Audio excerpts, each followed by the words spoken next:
Based sa 1987 Constitution, Article 2, Section 3, babasahin ko po, ito po yung sumasaklaw sa impeachment.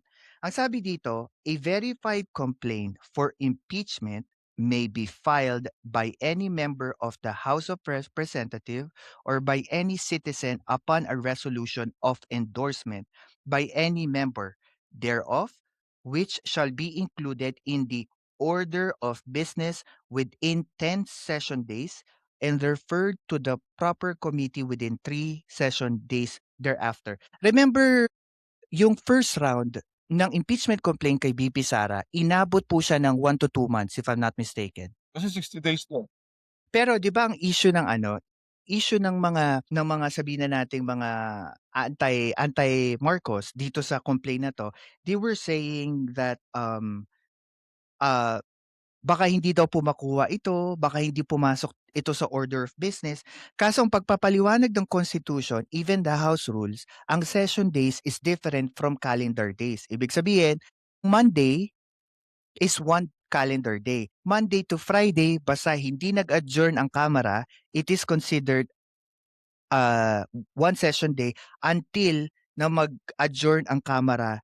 Hindi, kumbaga, mag-adjourn yung Kamara, pero kapag sinabi ng Kamara na suspended, sabihin kasama pa rin yun sa one session day. Do you think, eto tayo nagkukwentuhan, do you think na pwedeng laruin ito ng mga DDS pagdating sa pagbibigay ng information? Session days versus calendar days. Kasi yun ang naririnig ko ngayon eh. Yun, Malamang malamang ano, malamang, trabahuhin nila 'yan.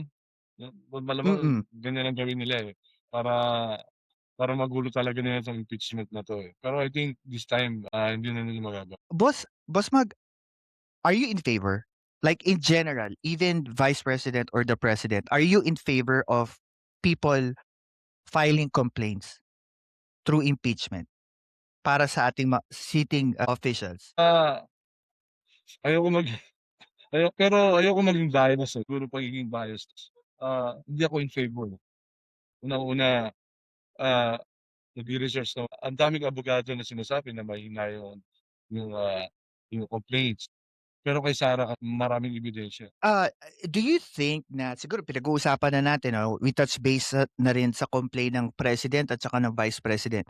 Do you think there's a difference of how this should be taken sa plenaryo? Knowing that these are both impeachment complaint, do they need to handle it the same as the other? Oo, kasi yun naman daw yung nasa ano, sa batas nga ni Luis 'to. Kailangan nating ano, i-handle yan para sumunod tayo sa batas. Ganun lang. Correct.